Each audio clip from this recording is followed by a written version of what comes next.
Looking for a spring travel destination? Try the Tree Fort Music Fest coming to downtown Boise, Idaho, March 26th through the 30th.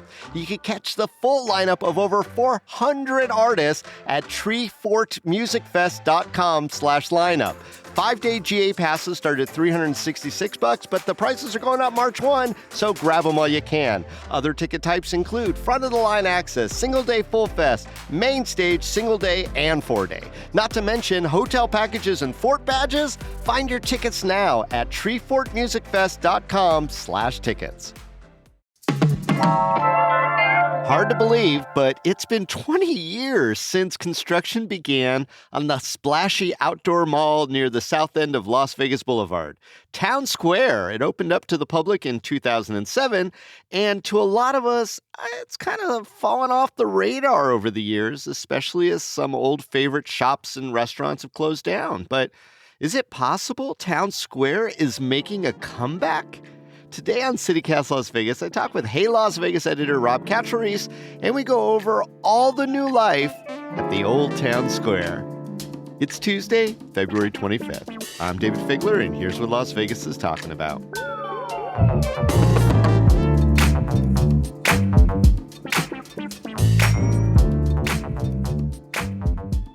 Rob, is Town Square getting a revival? Is that happening right before our very eyes? Well, Town Square is an interesting place. I mean, it depends on how you look at it. I mean, as you mentioned, it goes back to 2007. I mean, George W. Bush was in office in 2007. I've blocked a lot of that time out, but yeah, I do remember. That's how old Town Square is. But it opened right before the recession. Mm-hmm. So depending on how you look at it, I mean, Town Square's been going through a revival ever since it started. It's kind of been a slow and steady thing. Shops come and go, restaurants come and go. There's been office space there where businesses have come and gone. But, and also don't forget the pandemic, where obviously things took a hit during that time. I've heard of that. Yeah, you may remember that. But you know what? There's a lot of stuff going on there right now. And if you haven't been there in a while, I think it might look a little bit different to you. I mean, that's the thing for me. I haven't been there for a while, but I do remember being excited as a local when it came online. There were so many food choices in one area, and they weren't all obvious. There were some chains, but there were some more localish things happening, little shops and whatnot. Is it still something that's for locals, or did the tourists kind of take over?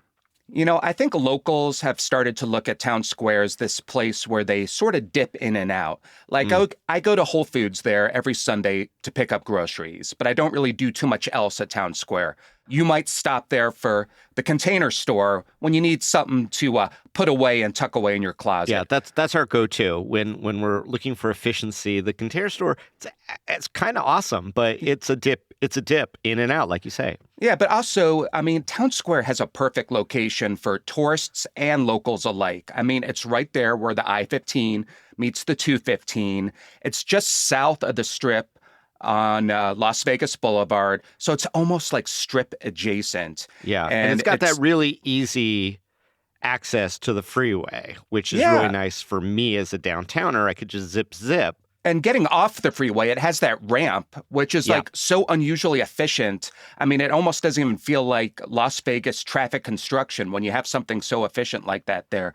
But I think it's also a place where tourists, as soon as they come to town, they pull over in Town Square so they can load up on food from Whole Foods. They can load up on booze at Total Wine and take that to their hotel rooms to pregame so they don't have to blow all that money in the lobby gift shops.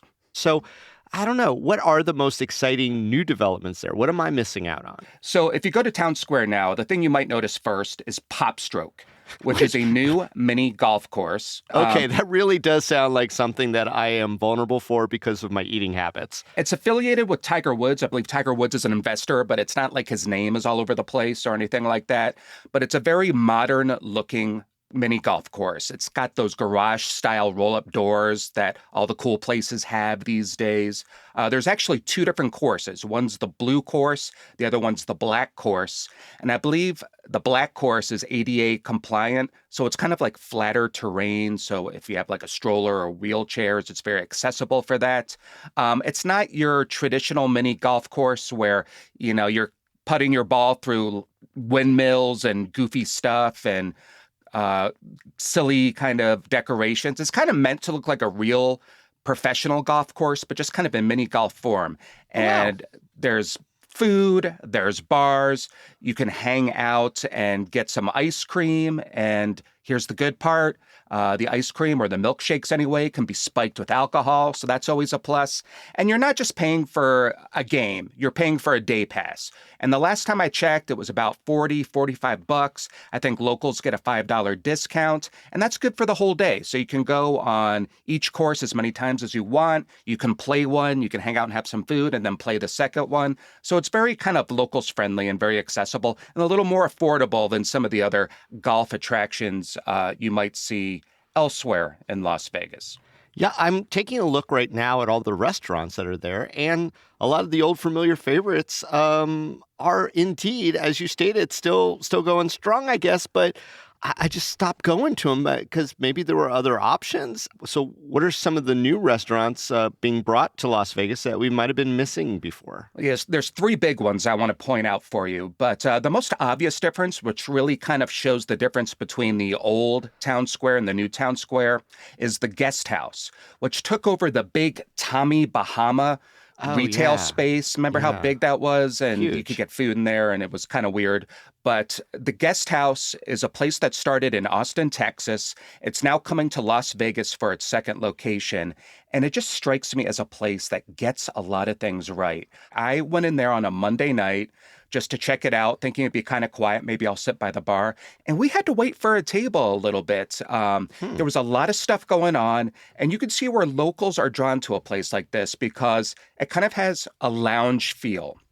Like the lighting is the right level. The music is the right level. It's a lot of like kind of foliage against wood decor, textured ceilings, that kind of thing. And I have to admit, the food is really good. There's a few You have to admit that? I have Were to you going admit to keep it. that a secret? You know, I'm going to let the cat out of the bag. It's really good. We had an amazing pork chop there, which I thought was delicious. The salad was delicious. And they have this miso mushroom side dish, which might be like the best mushroom side dish I've had in Vegas in a All very right. long time. So guest house, that's the yeah. spot. They bake their own bread, which you don't see often, and they make their own ice cream, which is always a good sign. Pecan ice cream. And you get these little homemade molasses cookies complimentary at the end, whether you order dessert or not. So these molasses ginger snap cookies sealed the deal for me. And they have a lot You're in love with this spot, Rob. I love your love. I really like it. All right. So, what other places are on the new radar for eating over at Town Square? Let's talk about Tamba. Tamba. I like even better than the guest house. Now, that's an Indian restaurant. Yes. So that opened up near the end of the year. And I'm not exaggerating in saying this is easily one of the best restaurants in Las Vegas right now. They're doing an upscale spin on Indian food, which you really don't see a lot. The team has everything in place. It's kind of like a tale of two dining rooms. You walk in through the front door, and there's this thing they call Bar Jadoo. It's a cocktail lounge, and I think it's almost better to have dinner there. Like, it just kind of feels like very sophisticated, like you're in a cool, like, San Francisco hotel or something. And you can sit there, the bar faces you, excellent selection, and the cocktails are done by a very well-known mixologist, Giuseppe Gonzalez, who put together, I think, love that person's name.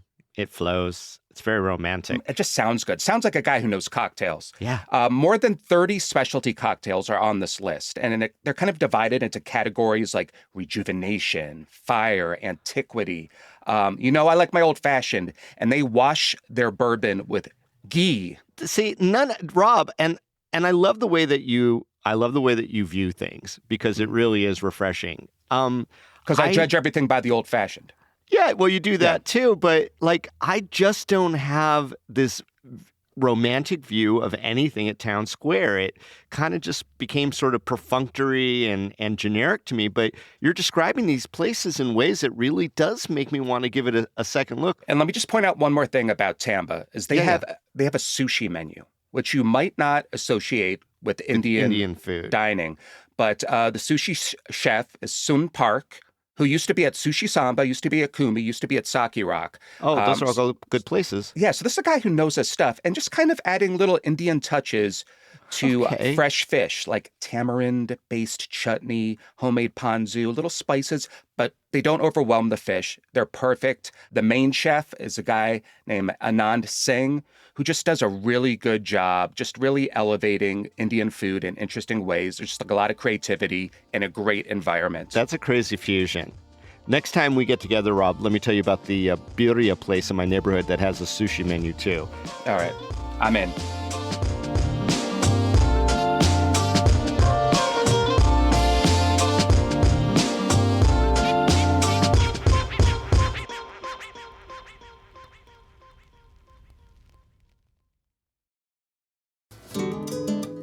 Hey friends, if you love CityCast, there's a way to do us a solid by helping us win Best Vegas Podcast in the Las Vegas Weekly's Best of Vegas Awards. Even if you only just want to vote for this category, it literally takes 10 seconds. So head on over to lasvegasweekly.com/Best of Vegas 2025 and find Best Vegas Podcast under Arts and Entertainment. Las Vegas is putting out great weekly and monthly pods for sure, but if you found even one episode of our daily podcast to be indispensable, whether it was our in-depth reporting about the Tesla tunnels, life in a sex club, changing gambling odds, or the best new restaurants you've never heard of, we'd find your vote for us to be an excellent thank you. So head on over to lasvegasweekly.com/Best of Vegas 2025 and vote for CityCast Las Vegas. This episode is brought to you by Abercrombie. There's nothing better than the perfect jean and going out top combo, or an outfit that perfectly matches your plans. Abercrombie's relaxed jean goes with every occasion. Date nights with something lace, or daytime with a cozy sweater. And their barrel jean will surprise you. It's the trend that will become a staple in your wardrobe. Abercrombie denim comes in tons of rises, fits, and washes. Find your perfect pair online or in store. Okay, so now we have to address the I don't know. I don't want The to call him an Hollywood star in the elephant. room? The Hollywood star in the room. Mark Wahlberg has brought some of his flair down to Town Square. What's that? All right, so Mark Wahlberg is kind of becoming the new Mr. Las Vegas, right? We're kind of seeing him everywhere. Watch he has his out, Wayne tequila. Newton. Yep, he's opening up his gym. He's doing other things. He's kind of leading the charge for Vegas to have movie Does he have studios tequila here. too? Yes, the name of the tequila is Flecha Azul. So it only makes sense that the restaurant at was also Flecha. called Flecha. So I went down to check out this restaurant on a Sunday. And if you're going to start with any day to check out this restaurant, go on Sunday. Because they do this brunch buffet At Flecha. at Flecha on Sundays that just like blew my mind. It's, I think, in the neighborhood of like $48 or so, give or take, for adults. Kids 12 or under eat free. But they go all out on this Mexican-style buffet. I mean, you walk through the dining room, and you go out on the patio, and they have stations for making eggs, for making tacos to order, doing all kinds of stuff out there. And then you come back in and you walk past a cotton candy station and a dessert station and kids stations. And then you go out into a second dining room and they just have all this stuff out there. I mean, they have like machaca, which is kind of like a beef and eggs combination. They have chorizo and eggs, which is a little bit spicier. They had two different kinds of enchiladas, chile verde, which is almost like a beef stew, chile Colorado, which is more like a beef stew, and cornbread, ribs, eggs Benedict if you want something more traditional, chicken fajitas, shrimp. You can load those up on tortillas. The server will bring it out to you. And what I kind of like about it is a lot of the stuff isn't covered in those stainless steel serving containers that you usually expect with a brunch buffet. These Yeah. are out in these like cast iron circular dishes or trays. And you know what? They never looked like they were out there too long. There was always steam rising out of them. And I asked the chef there about this. His name is Andre Miramontes. And he told me the secret is small batches. They rotate the food in frequently just so it's not sitting out there too long. And everything I tried was so good. It was so fresh, and it was made with just the right amount of seasoning and spices. And they really do an amazing job with this. And for locals, maybe 48, 49 bucks, whatever it is, might be a little high on a Sunday morning, but you get so much food out of this, and the food is all really good. Start with the Sunday brunch and then take it from there. I love how you paint the pictures, Rob. So tell me, what would be your ideal itinerary for visiting Town Square? Because it's not just food and bev. Well, let me and containers. Yes. Let me dip my paintbrush into nice. An itinerary, you go, if Van you will. You know what? I say just go down to Town Square without any real game plan in mind, because there's so many places you can check out, whether it's the guest house, whether it's Tamba or anything else, or maybe it's an older restaurant that you haven't revisited in a while. Yeah, I wonder what's worth revisiting that's been there for a bit.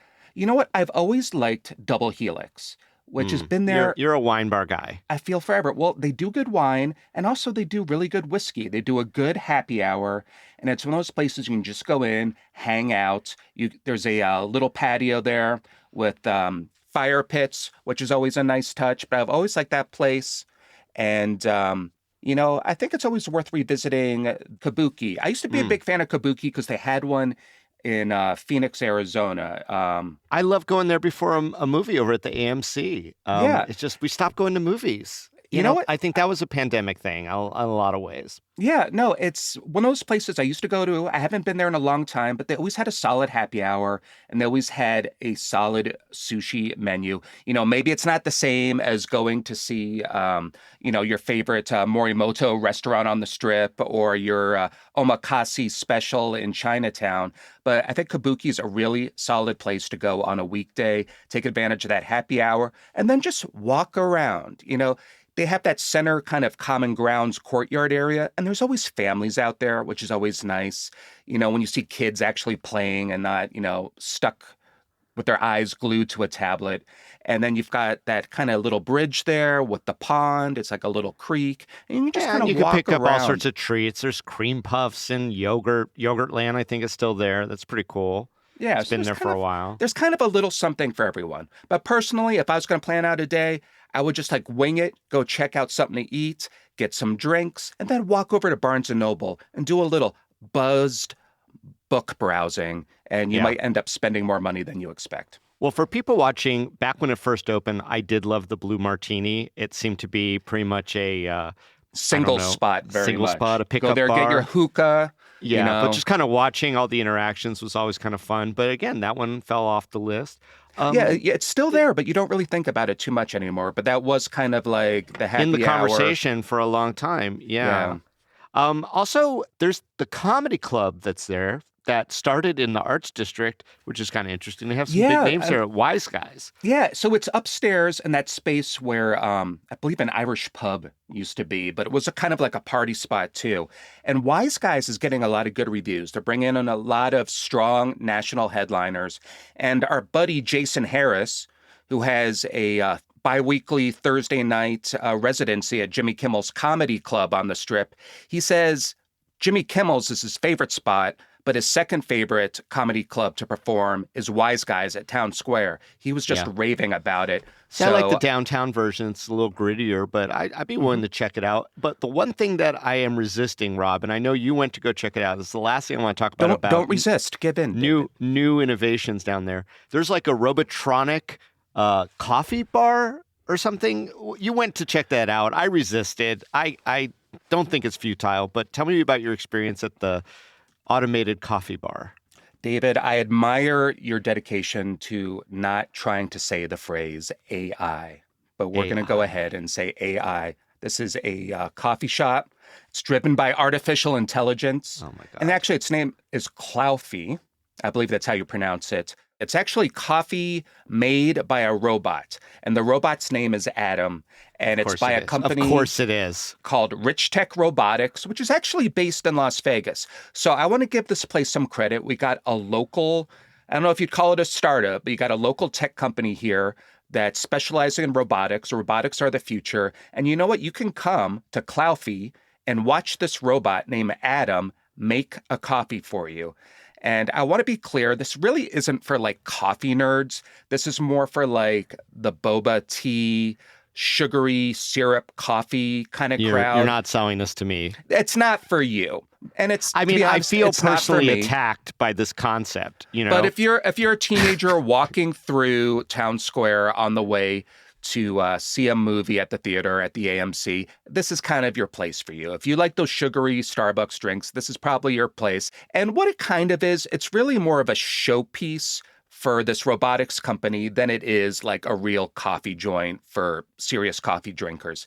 It's almost like CES in a window shop, if that makes sense. I mean, I am all for a local business doing well and coming up with an innovative product and presentation and all that, but I am inspired to form a crew of Luddite beanheads to like take over this place and, you know, make the Robotaristas' brains explode with intricate pop culture trivia conversations or something. Just try to fry their brain circuits like Logan's Run. So maybe there is a in between spot. I don't want to crap on a place I haven't been to, but I like my live baristas. It had its charm, and it's a little bit of a showpiece. It's more entertainment than food and beverage. Fair. All right. Well, at least we gave him some play. And there's a lot of things to get play down there. I mean, we don't have enough time to talk about all the neat little things down there, but what do you think is next for Town Square? Do you think it will stay relevant, or is it doomed to fade away into the background like so many Las Vegas projects have over the years? You know, I think as long as the Strip continues to have this reputation for being a little too chaotic and a little too expensive for locals, Town Square is always going to have a place. And you really feel like Town Square shedding some of the old skin. It's bringing in some fresh blood and has some really interesting things. So I just see things going up for Town Square. I mean, the location is a no-brainer. You can't lose there. But I think the big question, David, is Fry's. What are they going to put in Fry's? That place has been empty for years now. That huge electronics store that's right next to the giant Town Square footprint. Fry's was a regular destination for us to get all of our, you know, souped up Radio Shack needs in the 2000s. And it's been vacant for a really long time. So, yeah, what are you hearing? Rumblings, rumors, secrets? Well, you know what's kind of funny about Fry's is that Fry's was actually there before Town Square. Fry's was its own thing. I think it opened in 2003, and Town Square came along in 2007 and basically annexed Fry's. You know, kind of like how America's going to do with Greenland. Yeah. Town Square took over Fry's and kind of made it part well, they had its country great resources and culture. there. There was also like a cool little coffee bar that was in there, and there was also a it was really bookstore. huge. It was kind of a cool spot. But I think the obvious answer is you take that old Fry's space and you make it the Town Square station for the Boring Company. Oh, God. Don't get me started on the or a Home Depot. One of the two. I mean, don't get me started on the erstwhile fledgling transport system under our earth. But I will say this, it is a big-ass space. It is. And it would be really fun if it was a destination, whether it be like a roller skating rink, old-school throwback 70s, or a place where you could go get like the best confections, or even like a little... Pinball Hall of Fame is right across the street, so you don't really need that, but maybe something a little bit more frivolous and fun. I would like to see Meow Wolf take it over and turn it into some kind of art installation that's based on Electronics Store. How about that? Oh my gosh, that would be so great. Yeah, I mean, there are some escape rooms already down there at Town Square. So that's played out. I'm over escape rooms. So whatever's next in immersive entertainment, maybe Fry's is the spot to look at. Yeah, or how about an escape room that doubles as a boring station? Stop it already. How do you get out? How do you escape? Join your friends and put your brains to the test. That's a question for a whole nother investigative report. Well, Rob, I have a sneaky suspicion that we might be meeting up someday soon over at Town Square. Thanks for joining us today on CityCast Las Vegas. Yes, I think we need to get together, bring our SOs, and have a double date. The cocktails are on me. Nice. And well, then mini golf's on me. Perfect night. Deal.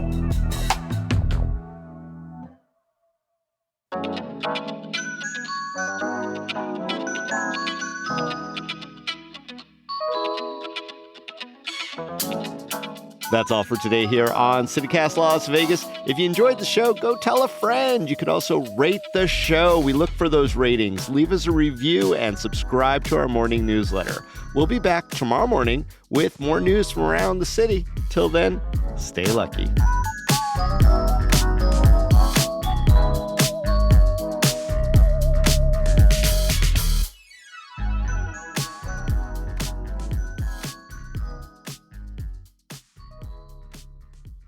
There's a robot coffee bar. Sorry, and I always say robot. Everyone makes fun of me. Let me try that again.